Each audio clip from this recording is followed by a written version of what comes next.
Bouncing with that drop. KCP in the middle. Bounce, Larry. Throw that baby down.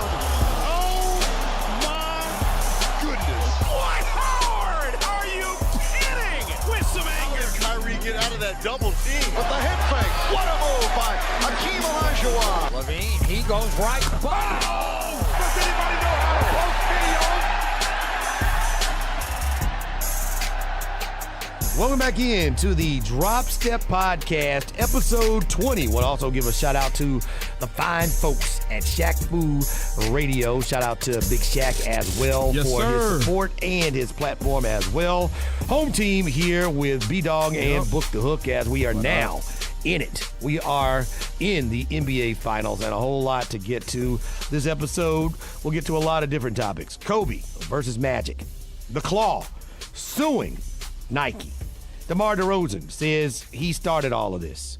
But first and foremost, we'll get to where we are now as we get to episode 20 of the Drop Step Podcast. We are in Game 3 with Game 3 upon us, and the Warriors have taken Game 1. One of the games, rather, from the Toronto Raptors. They have stolen home court advantage. Can the Raptors return serve?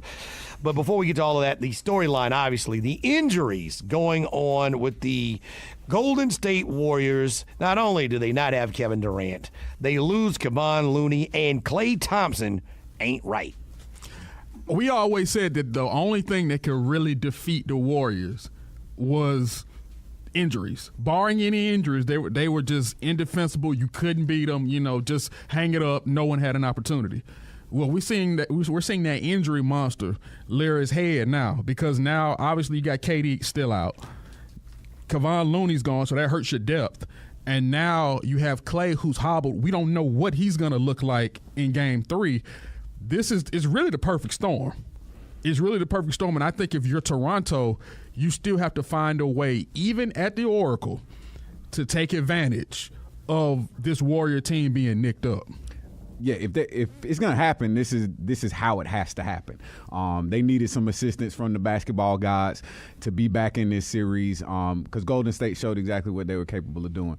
It's been a weird series so far with a lot of things that are kind of one-offs type of things that you can't really expect to continue to happen, even down to the injuries. But now that the injuries have happened, it'll be interesting to see exactly how Toronto comes back out and how Golden State's able to counter that. It came down to execution in the fourth quarter, especially at Game 2. Well, both of the first two games only came down to a couple of possessions, and it was decided by what happened in the fourth quarter. Game 1, Pascal Siakam actually just goes berserk. He has one of the more historic games in NBA Finals history. Hits 11 shots in a row, goes for 32 points. But the Warriors, even with that, it was a 3-possession game with a massive amount of turnovers. They cleaned those up in Game 2, but they had a healthy Klay Thompson.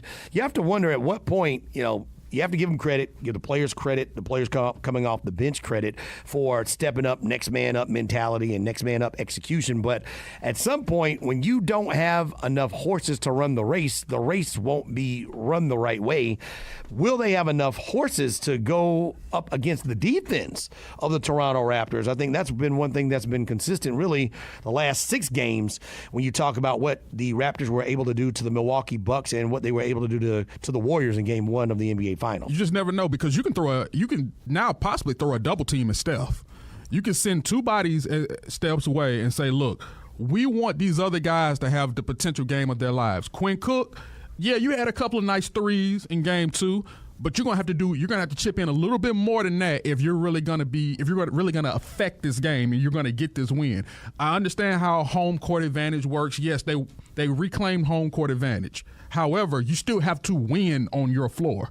And Toronto's not necessarily coming in there scared. Even though they won there in the regular season, that was earlier, they still have a certain level of confidence knowing that, hey, we can come in here, we can win. They're hobbled. There's no reason why we shouldn't come in here aggressive and attack them full on. Whether they have their full squad healthy or not, these are still the Golden State Warriors. They're still the champs, and we still cannot take them for granted, because if we do, we're going to be the butt of the joke. Yeah, and to be honest with you, I still don't necessarily see a scenario where Golden State is, completely vulnerable. Like even with, a couple superstars down, it's still a very comparable series. You know, we're still looking at two teams that are evenly matched. It's not like they have that edge on Golden State, even with Klay and KD being down in the series so far. I still can't give Toronto that edge. I still got to go with Golden State in this thing. Well, you're talking about talent-wise.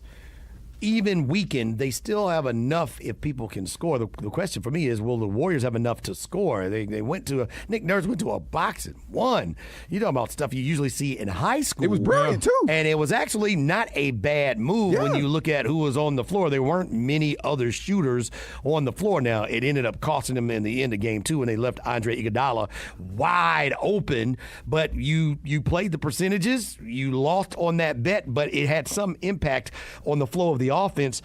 What else are the Warriors going to have to come up with in order to deal with the defense that Nick Nurse and the Raptors keep throwing out at these guys in a weakened state? Well, Steph Curry's going to really have to have the game of his life. These are the times where when you have your main guys out, you as the heart, the engine of what has been built in Golden State over the years is when you have to rise to the occasion. You're a 2-time league MVP. You're the greatest shooter this league has ever seen. It's time for you to now step up and really, really put this team on your back, because you're the superstar of this team, really. Draymond can give you what Draymond can give you, but you can't depend on Draymond to go in and, hey, we can pencil him in for 30. We can pencil him in for 25. We can pencil him in for 15, 10, and 10 because that's the type of guy he is. But I need a 30-point, 6 to 7 to 8 3-pointers type of game from Steph, because I don't have Klay, because I don't have KD, and I'm losing depth with Kevon Looney and other guys, and Quinn Cook and these other guys coming off the bench. I can't depend on them to consistently night in and night out give me 15 to 20 points, because they've never had to do it. But now I need them to, because I need guys to step up in the absence of my 2 big guys. Well, the stage is set for Steph to come out and do exactly what you just said. And Steph has done that. I mean, I've seen with my own eyes Steph come alive in these types of moments. Yes, sir. So, I have to give him the benefit of the doubt. I expect a real big night from Steph Curry tonight. I think that if Klay Thompson is able to go tonight, his presence alone takes a little bit of that stress off of, or the defense can't play Steph the way they would if Klay did not have a presence on the court. Right. So I think that's going to be huge tonight if Klay is able to suit up, get out there, at least be on the court. That does give him a little bit of extra flexibility out there offensively. And you have to give the credit to the Warriors who stepped up. When you talk about some of the performances that they got, Quinn Cook, incredible 3-point shots. His 3 threes made a big difference. And Andrew Bogut scored more points than Kyle Lowry did in the second half. Andrew Bogut scored more points than Pascal Siakam and Marc Gasol combined in the second half with 6 points. That is not a recipe that Toronto has to think is going to be a winning recipe. And if that's something that continues going forward, and the Warriors are going home, getting that going home cooking, if that's something that continues, the Raptors might as well wrap this whole thing up. Andrew Bogut's going to be big because, like you said, Kevon Looney, done for the series, done for the season. So that brings you down to now Boogie, who's not necessarily in the best of shape. Granted, he did give you a really great performance. But he's in some sort of rhythm now. He's got into a rhythm. But he's not going to run. I mean, you're down to Boogie and Andrew Bogut. Right. So Andrew Bogut will be asked to, continue the types of performances that he put out on Sunday. So, that will be, I think he will be a low-key X factor on what this game tonight is going to be able to shape out to be. You got other guys like Jordan Bell, who you're going to need, who's going to get a lot of minutes, who you need to step up. Now, we understand he has a lot of bounce, and he's a pretty good defender, but you're going to need him to chip in on scoring as well. So that's the next level he has to take his game throughout this series. And they're going to be careful I think where the Warriors can survive this is at the free throw line. They're going to need to get the right guys to the free throw line when you're not making shots shots and you're down shooters, you're going to have to get guys who can make free throws to the free throw line. And, you don't need big guys. You don't need your Jordan Bells who have problems at the free throw line. You don't need guys you can't trust going there. And they're going to have to find a way to work some of that stuff in the middle to overcome some of these injuries if they can overcome them. Speaking of DeMarcus Cousins, all of the Boogie stuff was helpful. The Boogie buckets, the Boogie boards, the Boogie blocks, the Boogie and Bogut tag team, all of the Boogie stuff was working. And the first game he got in clearly was a little bit rusty. Second game, he goes for a double-double, 11 points and 10 boards. I think the biggest thing were his assists. He made some incredibly good passes. He got some guys the looks that they needed, got the ball where it needed to be, and that helped the other guys feel a little bit more comfortable and knock down some shots. Let me ask you, man, like that with Boogie coming back and just kind of sliding right back in, just taking one game to really get back in rhythm. Is this what you expected from him? Like I know we know the Boogie of old, but coming off of season all the way down, and then coming back for 2 games, taking a few more games off with injury. Could we have expected this from Boogie? I was expecting maybe 10 points. The 10 rebounds, no. Man. I was thinking that he would be more helpful with a couple of offensive rebounds. If he went for 10 and 6, I would think if the Warriors were healthy, that would be enough. But they needed everything that he gave them. The 6 assists, the couple of block shots, everything that he did meant something in that game, too. He's a big part of why they won. But I also think it's the mentality of, I'm coming off a couple of injuries. I understand what this team is trying to do. I want to play a big factor in what they're trying to do. So let me go out and do everything I possibly can. Maybe even some things that you didn't expect me to do. And let me go out there and take my game to the next level now that I have my feet under me. Okay, so you're thinking that he's doing it as a good teammate. I think he's doing it because he knows what comes at the end of these finals. Right. This is an audition for Boogie. All the questions that Book just said, they rang true. Dude, you're coming off of 2 back-to-back injuries like that. You came back for a couple games, and then you're gone again, and now you're back. The league needs to know what's up with Boogie, so this is the best testing point for him if he's going to really try and figure out how to get his money at the end of it all. Well, you kill 2 birds with 1 stone, because when you go out and you do what you're supposed to do and help this team win and overextend yourself, the league sees it. But I just think that we need to make sure we put the right bird up front, and I think it's that money and not so much of being the great teammate. He only came there to get the money in the first place, really, and a guaranteed ring. Yeah, but to be a big part of to have Kevin Durant down and to have Klay down, and knowing that they're going to need you to step up because of who you're an all-star, even though you've been hurt, you've got your feet under you, and they know what you can do, and you know what you can do. So not only are you there just to get a ring, but you're there now to play a formidable part in getting that ring now. Now you have to be what we thought that you were going to be this whole season. You were going to be that 5th member of the Monstars. So hopefully he shows up for the rest of the series. I'm thinking that the bigs are going to be huge. I think more importantly now with the injuries, the foul situation. Draymond Green, Boogie Cousins, they have to stay out of foul trouble because Boogie picking up 3 fouls in the first half of a game, until KD comes back. And if KD comes back, these reports that he could be ready, we don't know if he's coming back. I think until we see it right now, we have to assume he might not come back. So Draymond Green using his fouls judiciously, same with Boogie Cousins, now with Kevon Looney out. If it's not going to be Boogie Cousins, you're talking about Jordan Bell or you're talking about Andrew Bogut for extended minutes.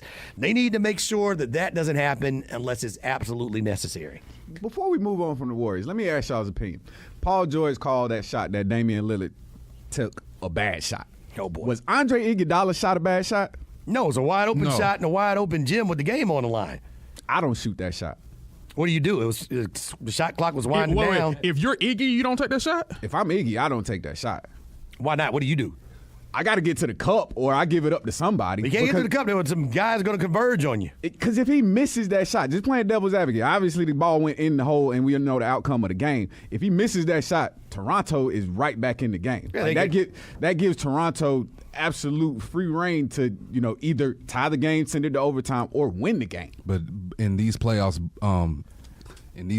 he is 3 for 3 in clutch, game-winning situation shots. So you kind of want him to take that shot. He's kind of like their big shot Bob. He always comes up in the clutch. So, yeah, you want him to take it. Why? Because you're wide open. They're giving it to you. When you tell it, he might be open for a reason because, yes, we know he can miss them, but we know he can also make them. So, please, you're with the Warriors. Take the shot. Some shots you just live with, and if I'm Toronto, from a Toronto perspective, that's a shot that I absolutely live with. You shoot it with 5-6 seconds left on the clock and give me an opportunity to get a rebound and have that amount of time to draw up a play and potentially win the game. I think that's an iffy decision on my part if I'm Iguodala. I think you live with it in comparison to what could have been, compared to other guys on their team who you wouldn't want to live taking the shot. But because of the confidence that I think Iggy has exuded and the confidence that the team has in him from what he's done in the past, if I'm Iggy, look, I may not be Steph, I may not be Klay, but I know I can knock down this shot, and you're going to leave me wide open to dribble the ball, to go sell some popcorn, to go make a hot dog, put some ketchup and some mustard on it, and you still not going to put a hand in my face? How disrespectful are you? Well, I think, because you heard on the broadcast, Jeff Van Gundy thought it was a bad shot. Mark Jackson said it absolutely was not a bad shot. Talk about it, Mark. I agree with Mark Jackson. I mean, at the end of the day, you needed to make a bucket. And if you're wide open, it couldn't be contested. They were so far away from him. If you're wide open, and this is a guy who he can make that shot. It wasn't like it was a guy who he should not be taking it. That is not the best shot for Andre Iguodala to take because he's not a prolific three-point shooter, but he does make meaningful three-point shots, even within the flow of their offense at times. If you're that open, the game is on the line, you have to pull the trigger. And you were on the road, you needed a bucket, he got you a bucket, and you're right.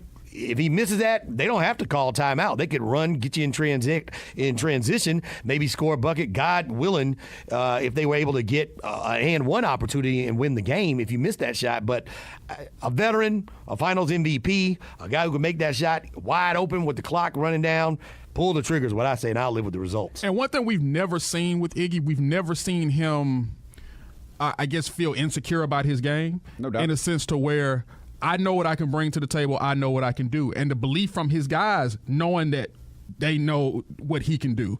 And so he walks around with that type of swag in a sense to where, look, we're going to empower you because we know what you can do. When that opportunity comes your way, you take it. So him having that confidence plus the faith that his teammates have in him, you combine that allows him to do those things. He doesn't overstep his boundaries. He's not up there throwing up 15 to 23s again because he's not Steph, he's not Klay. That's not his specialty. But when that time comes, certain players are just meant for certain moments, and he's one of them. I can just see the headlines already written if he misses that shot. Oh, absolutely. It's just the risk versus reward is so tilted in the risk direction that it's. I mean, obviously we know the results of the game, and like Mark Jackson, like Van Gundy said, you're coaching the results. Right. You know the ball went in, so you're coaching the results. So it's a little bit easier to see it from that perspective. If he misses that shot, I mean, it's a tough one to live with at that point. I guess my thing is, would you rather him? He's not a prolific free throw shooter either. Granted. What if they hack him? Absolutely. And now you send him to the free throw line. He makes one or two. You come down and bomb a three. We have overtime. You can play that a bunch of ways. I think the bigger play though was how he got the ball. It was a scramble. Oh man! Sean Livingston with a no-look pass, which froze. The defenders had their backs turned. So his point guard, his other point guard on the floor, gave him an opportunity for a really good shot. They set it up, he took it, pulled the trigger, and now they're tied at one apiece. Okay, let me ask you a question. Would you have more confidence in Iggy taking that shot or Draymond taking that shot? Probably Iguodala in that situation, but I it's a tough one to call. Right. Honestly. Like based on the time and the score and the possession and where the game is, like it's just a risk. Like it's not necessarily. I mean, and I can't say that it's not worth the reward because they won the game, so it's clearly worth the reward. It's just a risky call to take, a risky shot to take. But the thing is, like with all of his stats, like he's for his career, he's like a 33% three-point shooter. Mm-hmm. All right, but his biggest shots are in these moments that you're talking about, those stress-filled moments. That's when he actually performs his best. It's in these moments where you think that, oh shoot, don't give it to Iggy. Then he surprises you almost every time. So it's like, yeah, we say it's a bad shot, but is it really when he's basically proven that no, he's got this clutch gene in him? So it's like you're doubting him for it, but he's proven it time. He's a Finals MVP. And he didn't just do that off of defense. It's 6 in one hand, half a dozen in the other. For the series, Draymond Green's 0 for 4 from behind the three-point line, and Andre Iguodala is 2 for 8, so he's 1 for 7 before he hit the game winner. So, yeah, who would you rather take? Based on that, Iggy was the better call. Yeah, no doubt. Personally, I think if they can get healthy, the Warriors are going to win the series, but it's not over. I'm thinking, and I've said it before, if you have a program, if you have a ticket stub from game 1, get it laminated, because that was the night Pascal Siakam hit 11 shots in a row. That was the night where Pascal Siakam went for 32 points. That was the night the Toronto Raptors won their first ever NBA Finals game against the 2-time defending world champion Golden State Warriors. Save it. Pascal Siakam, I don't think, is going to deliver them from what is coming if KD comes back. But I asked the question, what does the man need to do? Because he goes for 32 in one game, and then the next game, I won't say he disappeared, he just missed shots that he probably would miss. So he played out of his mind in game 1. What is his impact on the rest of the series? Because there definitely needs to be a Robin to Kawhi Leonard's Batman, and Kawhi Leonard can't do it alone. Kyle Lowry has an injury to his offhand. Somebody's going to have to take up the slack. Why not Siakam? I mean, it has to be Siakam, like you said, but what can he give? Like you said, it was the first game that they, the first finals game, so he was kind of living off that. If you look for the season, I know on the show, he went through it, he's more likely to score between 10 and 19 points than he needs to score 30. He scored 34 times this season. So if you really look at it, game 2 is really more what he is. So he can't really give you more than that 30 points. He gave you what he can really give you. So expecting more from him may be a bit of a stretch, in my opinion. I would agree. And plus, not only that he scored 30 points, but he shot 80% from the field. To have that level of productivity and efficiency, that's NBA Finals history. And that's not something that you're expecting, I don't care who they are, to continue something like that. Because we know 50% from the field is dynamic. But you shooting 80?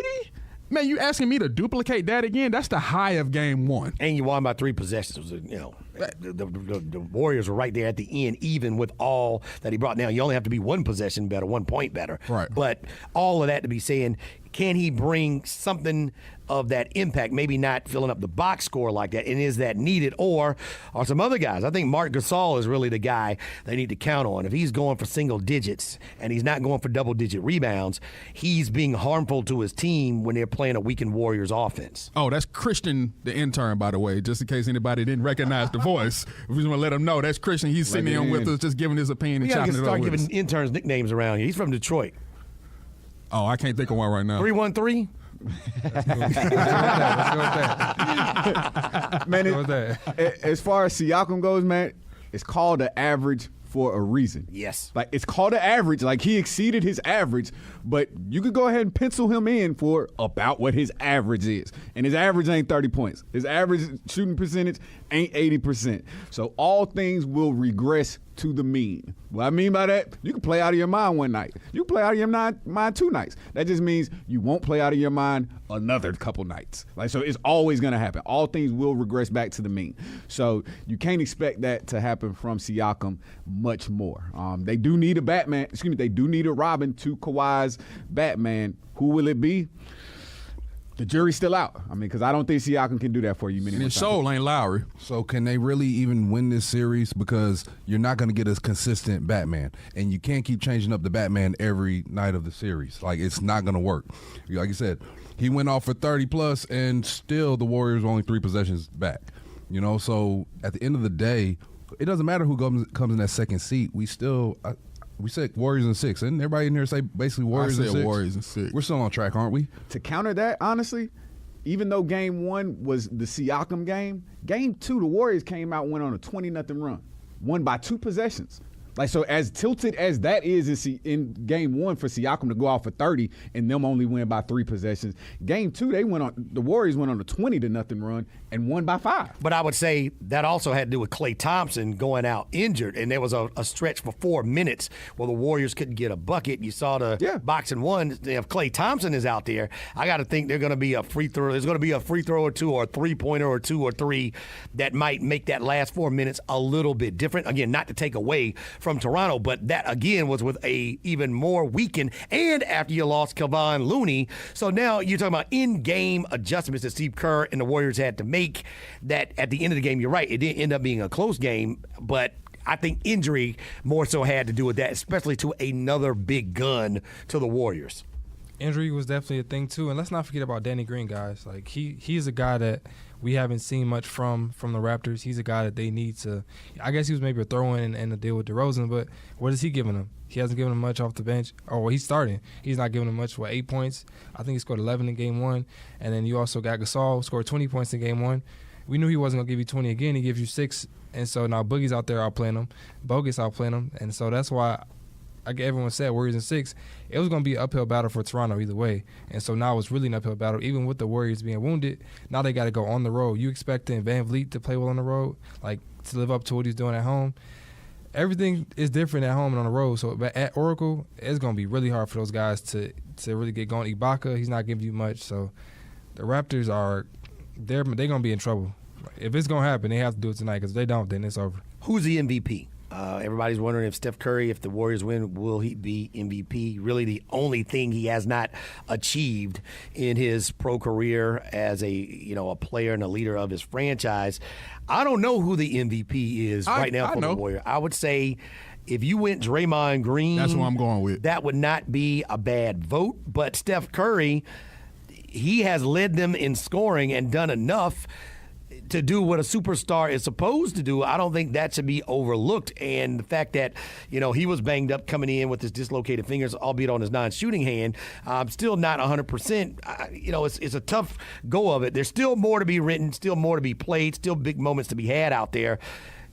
Steph Curry, Draymond Green, what if DeMarcus Cousins comes in the next couple of games and he's a double-double machine and abusing Raptors on the glass?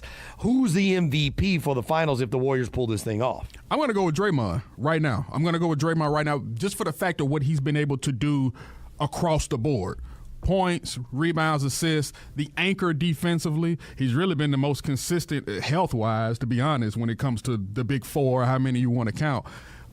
Just his ability, especially in transition, even when he's leading the break, a lot of times, good things happen. Him being able to find guys left and right, just his ability to do everything on the floor, and him to be consistent on the floor, be consistent health-wise, just to be that force that we've always wanted him to be, and that anchor that he's always been, has spoken volumes thus far in this series.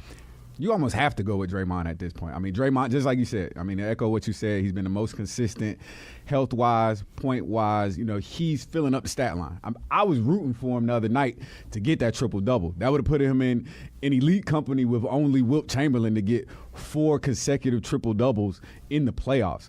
And I wanted to see that. I wanted to see that history. But to be real with you, I would love it if Boogie could get that thing, man. Like, I would love if Boogie could come out, give me a couple big games, show me what we missed of you with the Warriors all season.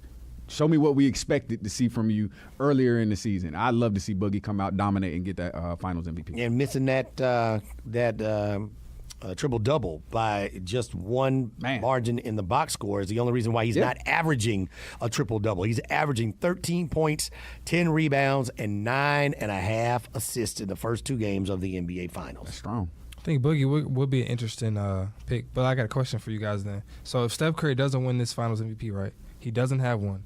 What does that do to his legacy? If every time the Warriors have won a championship, the regular season MVP twice, has yet to get a Finals MVP?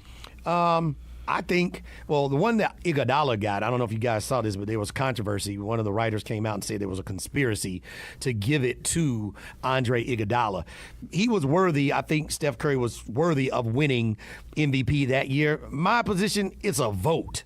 So that's out of his control. What's in his control is leading his team in scoring, making all of the free throws that he's making, leading his team to another final. Obviously you want what the other all-time greats have, but he can't control that. So that's a vote.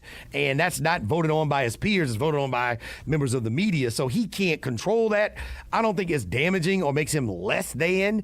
I think it just shows that they are just a stacked team, and they've had some really incredibly dominant performances when it mattered most, when they were on their championship runs. But can he control it, though? Because we see numerous times he's had amazing moments during the regular season. He's had runs where you talk about 6, 7, 8 threes in a row. He's coming down, shimmying, and doing all these things. He's won 2 MVPs, the only unanimous MVP winner. So you're expecting somebody with that level of accomplishments and cachet thus far in his career to come out in the finals when the moment and the lights are the brightest, when the moment is the biggest, and possibly have one of those moments at least once. So I don't want to say it would be damaging to his legacy, but I would raise an eyebrow with a guy who's done all these things thus far in his career in the regular season. I'm expecting for you to at least have a moment at some point in time where we're like, bruh, do you remember when he was just on fire? You remember the NBA? What was the NBA video game when a guy, you continue to make shots and you NBA Jam? Yeah, I want to see flames. You know what I'm saying? And I just think he hasn't been bad, but he hasn't been vintage, sometimes regular season Steph Curry, where it's like, bro, that man is what you touch him, you're gonna get a 3rd-degree burn if you touch him. I don't think it moves him. If he won one, it wouldn't move him up for me. If he doesn't win one, he doesn't move down for me. I mean, I know who Steph Curry is. Steph Curry is one of the best, probably the best shooter in NBA history. Oh, he's probably the best. Even being a shooter, with that said, all shooters hit slumps. You're right. It's all about timing. So based on the fact that it's not like he's horrible. I mean, he's not doing bad. So if he goes through a slump, I mean, at a bad time, I mean, I won't hold that against him necessarily in his legacy. But with that said, that just opens up the door for other players to be able to contribute. I don't think that's a knock on him necessarily. It's just bad timing to not catch fire. It's not a knock at all because he hasn't been bad. But if I'm holding somebody to a standard, there's an expectation when you're at a certain level. There's an expectation when you're talking about being one of the greatest players to ever play. Yes, he's the greatest shooter, but some people have him as one of the greatest players to ever play the game. There's a certain expectation, there's a certain level that some people expect you to meet. And for you to go through all these finals, most of these guys who are superstars, who are going to be in the Hall of Fame, who've had a chance to win finals, they've been MVPs at least once. So I would expect him to have at least one. But those guys didn't have a Klay Thompson, a Draymond Green, a Iguodala. They didn't have all these factors with them. Like you're right. Some of them had other guys. Well, but still not to the we've never seen the best shooters in the world on the same team. But you're the best shooter of all time. Yes, though. But you're also the leader of this team, and as a leader, sometimes you do give it off to your people, and you're not necessarily going to be on all cylinders. Why? Because you're trying to make sure that everything that needs to happen for y'all to win is actually happening. It doesn't necessarily need to come in the form of Steph Curry being the one to taking the shots and being an MVP. But he's still doing everything else. Like y'all said, we're not pointing out that he's having bad games. We're saying he's playing okay. Well, he's scoring 28 points a game. And we just said we could make Draymond Green the finals MVP. So we would vote for Draymond Green, or some of us in this room, but the man scored 28 points a game. Exactly. So that's why I say it's out of his hands. He could end up scoring 28 points a game and not be the MVP because Draymond Green is having his stats. Draymond is a guy who's upped his game, certainly, but 28 points a game and making, by the way, he's only missed one free throw. He's made all of his free throws but one that is clutch. And I think when you saw, the end of that game in game 2, he's double teamed. So because he doesn't drive through a double team and hit a shot, he makes a pass that leads to a game-winning shot. I think that is being unselfish. And I think playing with other great players, you're taking the opportunity, especially when it's KD, the opportunity for some of your great moments to be taken away from you. And I think that is something that you have to give him credit for, because if he wants to take the attitude, this is my team, I'm taking the shots, give me the ball, that might not make him the champion that he's been, or the Warriors the champion that they've been the last 4 out of the last 5 years. I was watching the 30 for 30 last night on the Orlando Magic, and they were talking about the whole Shaq Penny thing and how that became an issue. Why? Because you got two people who are saying it's my team, or their agents are trying to push it to be like, this is his team. No, this is his team, and they're fighting for the same amount of money type of deal. And we knew whose team it was. We know whose team it was, yes. But at the end of the day, and Shaq said it, he said, at that point in time, I should have been like, you know what, you could have it. He said, this could have been totally different if I would have just said, but I'm 20-some years old, and we all got egos. You're seeing Steph Curry, he's been playing this whole career, not with the ego. He plays with fun, and he brags a little bit. He showboats and dances a little bit, but he don't play with a real big ego like, yo, this has to be my moment. This is my team. No, he just goes out there and gets it. So I applaud him for being able to go to 5 straight and not get a single MVP, and he's the best shooter in the league. I get it. I'm not taking anything away from him, but I do think if I'm going to go to 5 or 6, I at least get one out of 5. That's just like, I know we're in Atlanta, and, we have the Braves, and the Braves have a long and amazing history. But the Braves went to how many World Series? We at least got one. If you're going to 5 of those, let's say the Warriors go to 5, maybe they go to more, and you don't get any MVP, it raises a slight eyebrow. You've had that many final, and you're this great of a player. You don't at least get one? It does raise some eyebrows, but if you think about 17 and 18, there's nothing you can do. KD's out there. KD was a monster those 2 years. So those 2 years, I don't count against him. But the first year, he wasn't bad. But this year, if he doesn't get it, I would kind of raise some questions. And he is playing great, but he, like you said, he hasn't had that signature moment where he's just like, Steph Curry came out, he had 40 points, or like in the Houston series, he came out second half, had 30 points. That's something that's like memorable. That's something that you're going to go out there and say, man, in this finals, that dude was just a killer, and he hasn't had that moment yet. And so we're kind of waiting on it. And maybe it's tonight. Maybe it's game 4, and maybe he just closes it out. But I think for his legacy, like all the greats have at least one.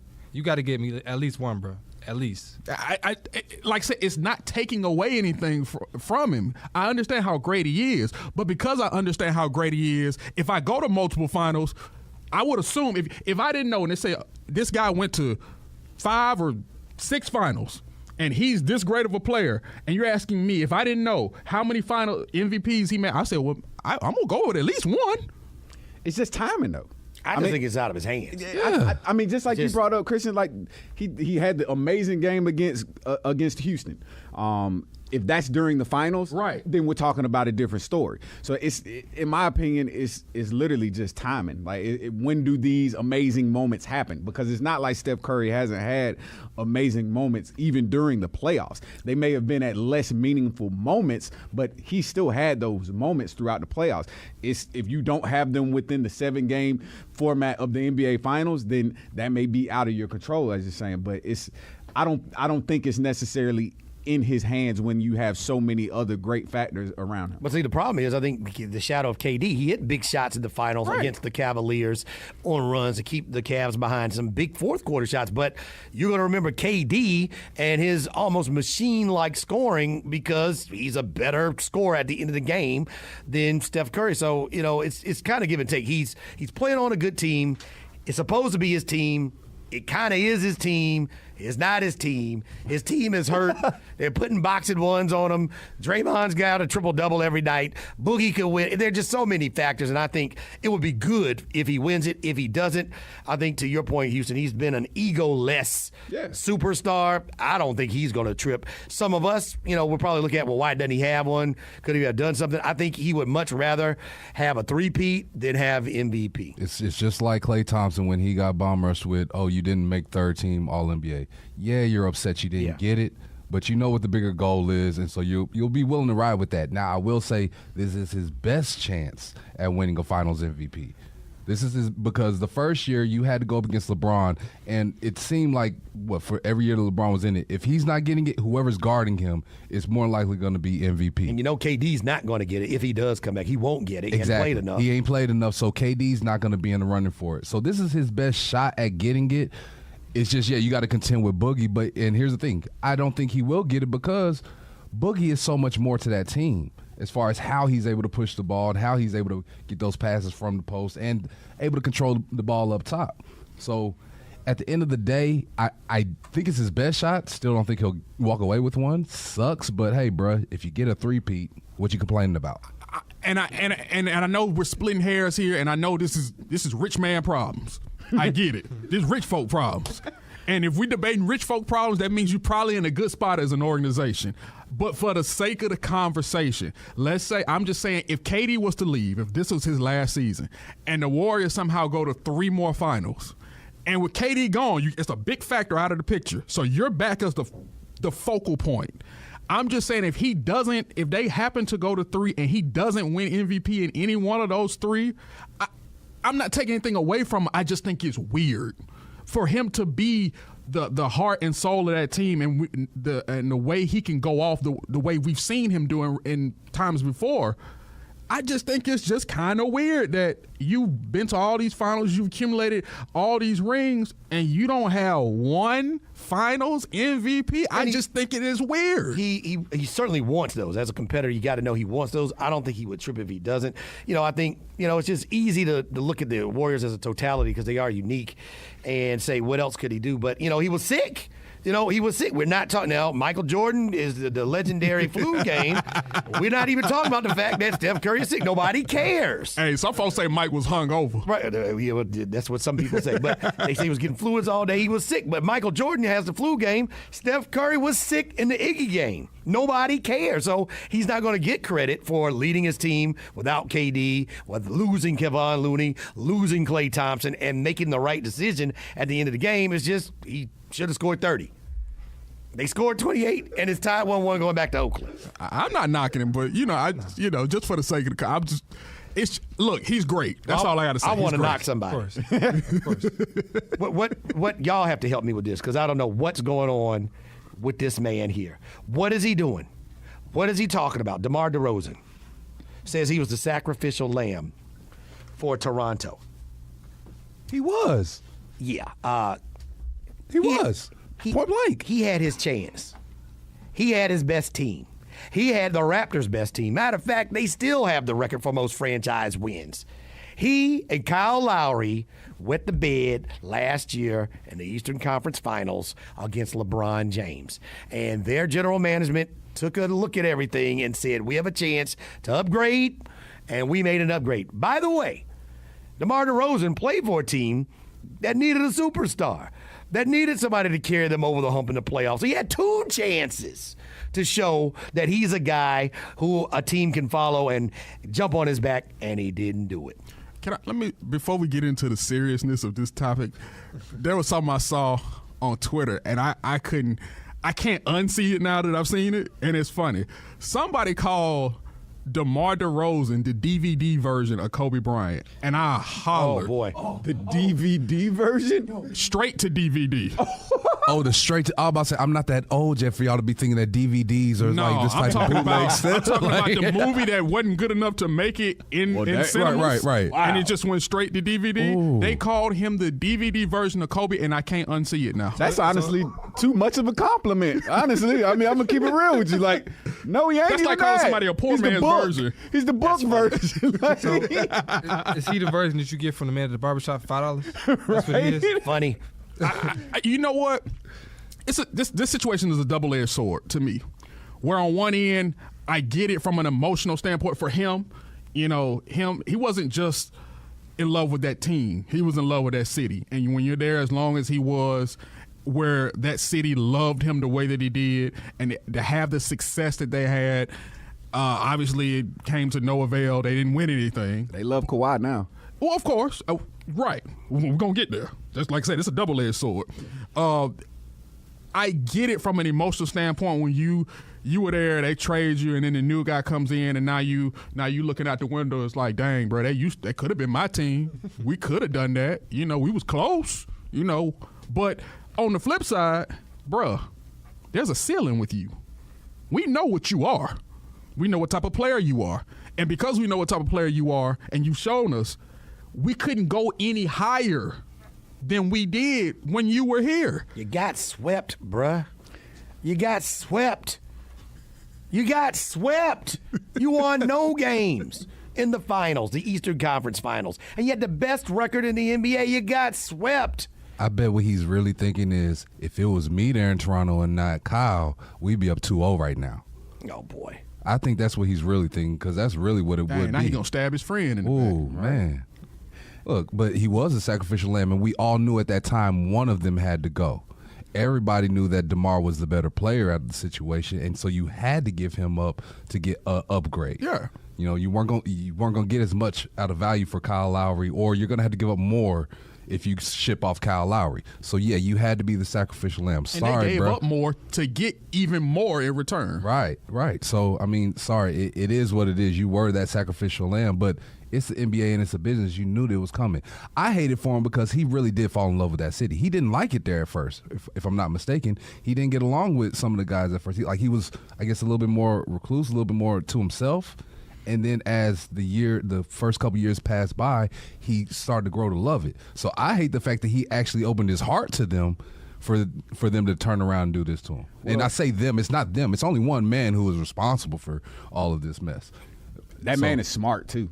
The man you're referring to is really smart. I'm not saying he's not, but if DeMar DeRozan does have any ill will, it shouldn't be towards the city of Toronto or Kyle Lowry or even the franchise itself, but to that GM. That's what I think. If he wants to be the one man in Toronto to hate that GM, that's fine, because everybody else in Toronto loves that GM. Beside you, Jerry, did a phenomenal job of trading one all-star for one superstar, and it made the difference. That's Absolutely. the difference. That's the GM. That's the executive of the year.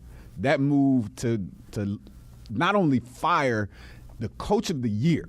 The coach of the year, like you fire him, he picks up in Detroit, gets Detroit to the playoffs, so definitely a great coach. But then to bring in Nick Nurse, slide him up the bench, give him the reins, him be in contention for coach of the year, trade your best player for an even better player, then trade for a former defensive player of the year at the trade deadline. Like, these moves are moves that could have crippled the entire organization, but have proven to be all right calls. But could they have done this with Kawhi and still kept Dwayne Casey, though? Yes. Yeah, absolutely. So then I wonder why you fired Dwayne Casey. Didn't like it. It doesn't matter. I mean, I get it. You're gonna make the moves, but I'm not looking at Nick Nurse like he's some savior, because I think you could have done the same thing with the guy who had won 50-some-odd games prior, had the number one seed in the East. You just changed the players. Why are you firing the coach? Well, the coach got swept with a team that they thought was But you their changed team. your team. But you have to also look at the timeline. You lost and got embarrassed. Then the offseason comes. So you fire the coach of the offseason. Then you get Kawhi. It wasn't like they had Kawhi True. and then fire. So the timeline does have something to do with it. The other thing is you have to give them credit. Kawhi Leonard didn't play for 22 games. So they basically conceded getting the number one seed for the opportunity to have the best possible team. That's something else you have to give the GM and the coaching staff credit for. So, yeah, I thought Dwayne Casey got a raw deal. Yeah. But I blame Kyle Lowry and DeMar DeRozan for playing like the dogs that they did, lying down because LeBron James was running around and got the man fired. Which is why I think They fired him before they even handed out the award. Yeah. Like, raw deal. Like, Yeah. Dwayne Casey got the wrong end of that stick. Like, Bro, how you get it? It's like getting a raise then getting fired. Bro, he got the epitome of the highest high and the lowest low within the same offseason. Hey, if DeMar DeRozan wants to call himself the sacrificial lamb, what do you call Dwayne Casey then in that case? Boy, but they shot that man in the street. Bless his heart. Then he had to go to Detroit. Even if you put DeMar DeRozan Wasteland. on this squad right now, take Kawhi off, put DeMar DeRozan on this squad, they still don't get to where they are. They don't agree get with through Milwaukee. You don't They think probably so? don't. No. I don't think so. No. DeMar? No. Over Kyle Lowry. Both of them. I mean, Lowry had, was it?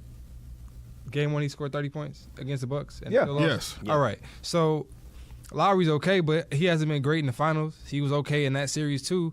They were pretty much the same player. Both of them were the same player last year against the Cavs. It's just the fact that DeRozan was the sacrificial lamb, as he would say. So I don't think replacing, if they were giving you the same thing, replacing one with the other one doesn't really matter. So even if Lowry was gone and DeRozan was there, I still think they'd be in the same spot because the difference is Kawhi and that LeBron is not there. LeBron had a mental hold on him. He's not there anymore, and DeRozan and Kawhi's there, so he's been that big difference. And Siakam's taking a next step too. So it was a couple of factors. So even if you switch DeRozan and Lowry, I still think they're in the same spot. Kawhi suing Nike over the assertion that the claw logo and trademark was something that he came up and gave them. Did not give them, so he's suing. Question comes up. Is this the proper timing? Is this a distraction? Should he and his people be worried about this tied at one apiece? Heading into Oakland for the NBA Finals. My opinion, it's never a bad time to address your paper. Never. If you're wrong, then you need to get it right. Let's just do it as soon as it needs to be gotten right. Especially when we understand the magnitude of this offseason and everything that may be going on with him. Like, it's not a coincidence that these things are happening now. The man is going to be a free agent possibly. There are going to be so many things around him. So anything, they even talked about the Clippers buying his logo or something they're trying to purchase in order to try to persuade him to come to LA. It's something that the Clippers are involved in that they were trying to do. So it's crazy how all these things are coming out now. You know, it's just so many things that are going to be happening this offseason with him that it's not a coincidence that Nike, if this is true, is involved in stuff like this at this point in time. And if I'm Kawhi, I got lawyers. I can still play this game and let my lawyers and my legal team handle this because this is mine.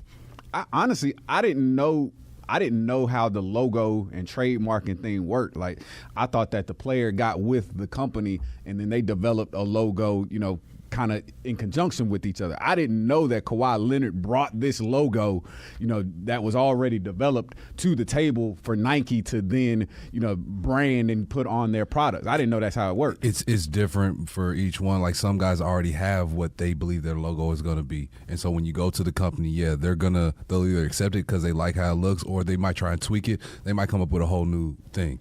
Kawhi Leonard has one of the best logos out there right now. So, like, why not ride with it? And they were smart for trying to jump on it because, hey, especially if they do pull this out and win these finals, his numbers are going up. So his sales are going up. And that's not his company. You know, if there was his company behind the scenes, he's a New Balance guy. So New Balance. You know, you're taking some of my stuff and trying to sell a competitor's product. You can understand why he would be upset about that. One, you're taking his idea. Two, you try to put money into your pocket, not into the New Balance family. I can see I could have a problem with that. Yeah, the headline is Clippers reportedly looked into buying Kawhi Leonard's signature logo to woo him in free agency. How would you do that? How We dare ain't you? never heard that happen before. How dare you, Clippers? Like, what if I don't come there? Then you just own my logo? And isn't that silly? Like that, man, how dare you? Shouldn't you sit him down with a steak and Lou Williams instead of worrying about what his trademark Like, you gonna is? hold me ransom? You gonna hold my logo ransom to come play for you? Here's Patrick Beverly. Man, if anything. And Lou Williams. Do you want this, or can we have You the want claw to logo? buy it back. Look, we're going to buy it from you right now. You come over here, cool. But otherwise, then we'll sell it back to you for some interest. And that's what's going to That's happen. shady, bro. That's the most ridiculous thing I've ever. Like, literally, what if they buy that logo and Kawhi decides he doesn't want to go there? Like, so the Clippers now just own his logo? Like, how's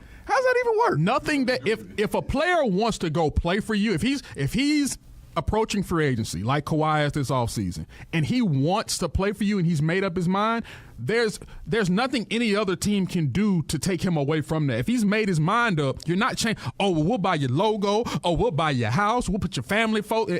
He don't need all that. Because that's nothing that you do is going to make him want to play for you. We have to watch and we have decided we're going to watch our language on this show, so I apologize for using the S word. It's stupid. Excuse my language, gentlemen. Easy. It's stupid. We'll wrap things up. Kobe or Magic? Who's the greatest? That's kind of the talk this week. And who is the greatest Laker? Who has the better legacy of all time? You know, again, it's one of these arguments that you can't win. Depends on who you saw and who you favor most and what is important to you. Personally, they're both the same. They're both faces of a franchise. They both won 5 titles. They both were the reason why Laker basketball was successful in individual eras. And I don't know if there is an answer. You know, only thing I have is Kobe with longevity. You have to give him credit for that. And Magic Johnson, he had his career cut short because of the status and the knowns and unknowns of HIV at the time where he acquired the virus. He had to shut down his career early. Kobe played longer. Kobe certainly was a icon in a time where social media and the media had changed. Magic Johnson was from an era where you didn't see basketball players as much and you didn't have as much access, but when you did, he was Mr. Magic. He was always on, and he also won championships. He went to 10 finals. He won 5 of them. Kobe didn't go to 10, but he won 5 of them. Y'all have at it. All right, let's keep it very clear. If we're talking about Kobe versus Magic, who's more iconic, it's hands down Magic. I wouldn't say hands down. It's hands down. You make it sound like it's a blowout. It is a blowout because you were talking about one player who was an originator and one who was a duplicate. Ooh, goodness. So based off of that alone, I'm saying that it's hands down Magic. This man, Magic Johnson and Larry Bird, they took over the game and made it to where you have a Kobe and you have all these star type of players now. They saved the NBA. He revolutionized the point guard position. What position did Kobe revolutionize? He played 1 through 5 in the finals. Kobe ever do anything like that? No, he played 1 through 3. Oh, okay, yeah, that's 2 less. But just to my whole point, and even we bring up the HIV. Magic caught the HIV, and then we sat there and it was like, oh no, he actually made us be more. He took away some of the ignorance in a lot of us, as far as people who had the virus and how you could interact with them. Coming out and playing that All-Star game. That's all iconic stuff. What is Kobe Bryant's iconic moment? To me, his most iconic moment is the time he said, I got one more than Shaq. He showed just how petty he was. He showed me just how much of a competition it was. No, not petty. Well, petty in the moment to take the shot right there. It is slightly petty. It is. Let's be real. But competition. I loved that. He proved to the end that he was that type of guy, that he wanted to be better than whoever you put right there. And speaking of ignorance, the comment that Karl Malone made about he would have, some reservations playing against Magic Johnson because he was fearing that HIV could be spread through cuts and scratches and bruises that take place through an NBA game, which are not ways you can contract the virus, but that was another superstar. So other things off the court that Magic had to deal with that didn't involve basketball that Kobe didn't have to deal with. And if you want to get into personal business, Magic had an incident with his personal health. Kobe had a trial where it was dastardly accusations. And apparent conversation with some detectives in a questioning room where he was talking about another one of his teammates. I get everything that you're saying, and I agree. I'm not disagreeing with anything that you're saying. I just don't like the whole landslide concept because I don't think it is a landslide. And I think if you talk to Magic can tell you. Magic has said it before. Magic. We always talk about people who are not cocky and don't have a big ego. I don't think it's cocky of you to say that you're better than somebody and it's a landslide. Because if it's true and everything backs it up, then it's true. If I can prove it, I don't think it's a landslide. And I think in Lakerland, if you look at it, it's a lot closer than what you want to make it. Because really with Kobe, you can really split Kobe in 2. You have number 8 Kobe, and you have number 24 Kobe, and both of those Kobes, if you split them, have Hall of Fame careers. And there are people who were there for one half of that. There are people who were there for the other half. There are people who were there for the entire run. I will give it to Magic because of him as a point guard, but I don't think it's a landslide just because of, even though Kobe didn't revolutionize the game, you talk to a lot of these players in the league and that played with him, and you look at the level of respect that Kobe has garnered and earned from all these players that are playing today and played before. Magic ain't earned that same respect? No, I'm not saying he hasn't, but I'm saying in aid of, if you ask a lot of people, even when they compare him to LeBron, everybody they'll say, who would you rather take between Kobe and LeBron? You ask a lot of these players today, and if LeBron is supposed to be the greatest of all time in a lot of people's eyes, you have a lot of players who would rather take Kobe. Different conversation, greatest player, who's a better player, and who is iconic. But most of the greatest players, like Michael Jordan, who's more iconic, Michael Jordan or Magic? Michael Jordan. But it goes because of how great he was. I'm not saying that greatness isn't a part of being iconic, but to be iconic, you got to be. That's levels above great. It takes greatness, but then you still got to get up there. Okay. They say there's levels. Now go up another level. Now right. Go up another level. He had all the shoes. He had all the merchandise. He had everything. Wait, what was that again? I didn't hear that. What? I just wanted to make that sound. I just don't think. I just don't think it's a landslide. Do I think Magic is a little bit more iconic? Yes. and I love Magic because he's part of the Laker family. Okay, I'm sorry. I didn't mean to disrespect Kobe by saying landslide. No. I was a little bit over-exaggerated. But that's the problem, and it's not that I'm a Kobe stan, even though he's my favorite player. But I do think when it comes to being superstars, Kobe is one of the most disrespected superstars. He is one of the most disrespected. I'm going to have to intercede. That's a bit much. I think Kobe gets everything that's doing. Now, you might say that people like LeBron more so than Kobe, but to say that he doesn't get his credit, and he's just I'm not saying he doesn't get credit. He's a little bit loose. I feel as though at times there's a level of disrespect that people have for Kobe that is just outlandish. It may be for personal reasons. I don't know. I don't know if they know the man. I don't know if he dated their mama back in the day and he didn't like it. I don't know what it is. But I do think that I've seen a lot of people via social media, and I've talked to a lot of people who every time you say the word Kobe Bryant, it's always something before they say that he's great. See, I think to that point, you might be right a little bit. Look, people pick their favorites. Michael Jackson or Prince. Oh, okay? Michael. Backstreet Boys or NSYNC. Kobe or LeBron. People pick their favorites. I think he took a dip. You say Backstreet Boys or NSYNC? I just threw out something. I was looking for an answer. I was like, it comes down to, my opinion, Kobe always had haters, which everybody always has haters. But once he went through his rape stuff and he put Shaq under the bus, that's when he went to another road that was skewed where people really did not respect Kobe. But I think when you talk about the overall presence of what Kobe Bryant means, even if people, all they have was I don't like him, people respect what he did on the court. To say that he's disrespected, that's a little loose, B-Dog. But even when it came to the years that he played with Shaq, and I get it, I look at them as the greatest one-two punch ever. No disrespect to Michael and Scottie, but Kobe and Shaq did some marvelous things. Even when he was there with Shaq, hey, Kobe wouldn't have done it without. I'm like, do you think Shaq would have done it without Kobe? Shaq carried Kobe. No. Kobe is the greatest teammate Shaq ever played with. Easy call on that one. They both won with each other. They both won. Shaq is the best teammate that Kobe has played. But the disrespect, he was going to do it without. Only went one way. It only went with Kobe would have never won it without Shaq. It never went the other way around. But both guys won with each other. Both guys won without. I agree, but we never heard that. It was always one way when it came to talking about Kobe. He won 3, but he didn't do it without Shaq. When you talk about Shaq, it was never that.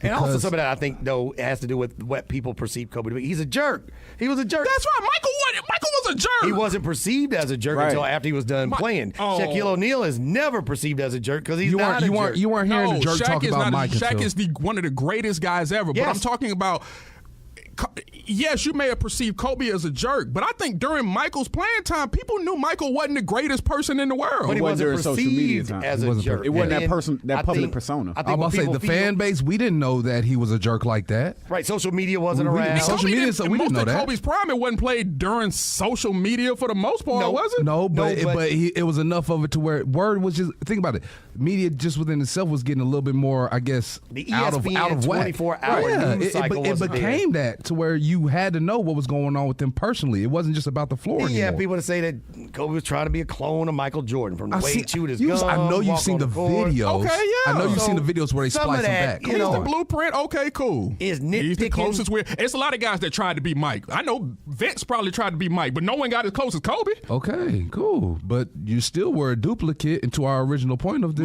duplicated right all somebody else was an originator too. So I mean, that was just. To me, it's one of those things, I think more people saw Kobe play than Magic. If you saw Magic play, then you know what his impact on the game of basketball globally was and what it was on the Lakers and the whole run of Showtime and the whole run of Pat Riley in that era was something that was unique. And I think anytime you try to compare eras, there are a lot of factors that go into it. They're both great players. They're both going to be in the Hall of Fame. They're both great Lakers. They both have 5 championships. They both are going to end up with statues. I think that, it's hard to say one is better than the other. And you don't have to be like anybody else because everybody is different. Kobe should end up with 2 statues. Kobe got to build a movie theater by Greenbrier to be in the running for me. And some what? Yeah. Magic Fridays. You got to get us away. Magic with the Starbucks and Fridays. He did feed us. I was so crunk when they built that movie theater. And the popcorn at Magic Don. Kobe can never give me that excitement. Never. But Kobe does have is it a Tony or Oscar? Over here? Oh. An Oscar. There's an Oscar. I can't watch a movie there. Magic had a late night show. Let's get Kobe a late night show, and then we'll make it completely even. That'll do it for the Drop Step podcast. We'll be hopefully talking about deeply competitive NBA Finals next week. If not, we'll be talking about it could be over, and we'll be talking about going into the offseason and in the draft. So want to say shout out to Shaq Fu Radio for their platform and their support. Also want to, for everybody else, to say thank y'all for listening. Continue to listen and download, subscribe to the podcast. For B-Dog, Book the Hook, Houston, and Christian, a.k.a. 313, I'm Home Team. We'll see you next time on the Drop Step Podcast. We out. Peace. See you. Make sure you comment, rate, and subscribe to the Drop Step Podcast on Apple Podcasts for iPhone users and Podbean for Android devices. You can also hear the podcast on Wednesdays and Saturday nights on the Shaq Fu Radio app.